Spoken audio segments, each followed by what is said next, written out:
Every couple argues. Some do it overtly by yelling at each other, while others do it covertly by avoiding contact and conversation.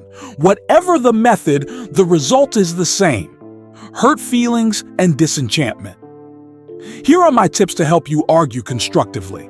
If done correctly, it can be a pathway to growth and problem solving. Please subscribe to my channel. Number 1. Understand that anger is not destructive. There is a vast difference between anger and rage. When someone is angry, they need to state their feelings. They don't break things or relationships. That is rageful behavior. Number 2. Talk about your feelings before you get angry. When you or your partner can approach the situation as it happens and deal with it in a safe way, it may not escalate into an argument. Sometimes things just need to be verbalized, and most arguments can be avoided if your partner understands how you feel. Number 3. Don't raise your voice. It's incredible how hurt feelings or differences can be resolved with a whisper. I counsel couples who are yellers to communicate only with a whisper, and it greatly reduces the anger factor in their relationships. Number 4. Don't threaten your relationship or take every argument as a threat. This type of emotional blackmail puts the other partner in a panic/flight or flight mode. While telling them you want to leave, they may be planning to find a roommate. In addition, they may be so devastated by the thought of losing their family, they can go into a deep depression and be unable to give you what it is you need. Number 5. Don't stockpile.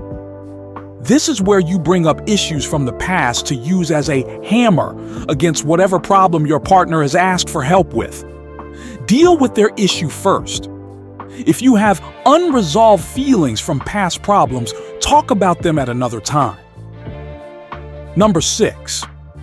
Don't avoid your anger.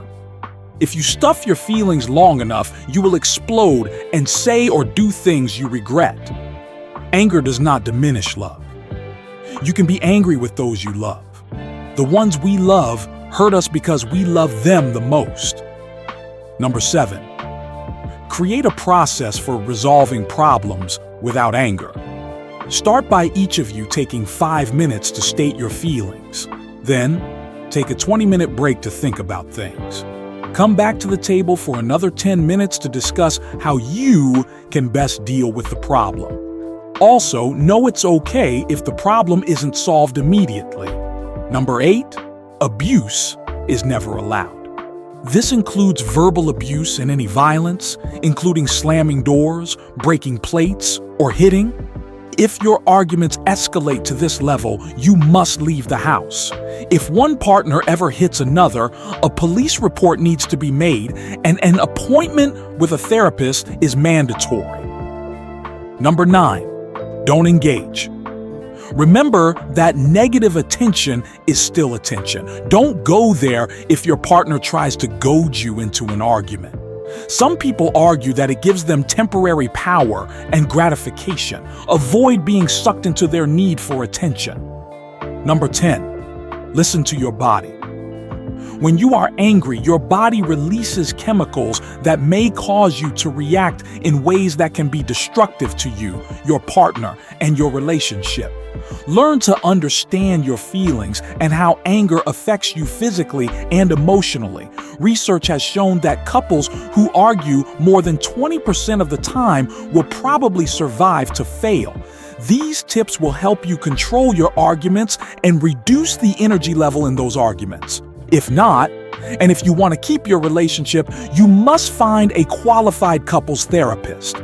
If you want information on finding an appropriate therapist, email me at the website below with the word therapists in the subject line. I will send you information about the different types of therapists and therapy available and a list of some local clinics.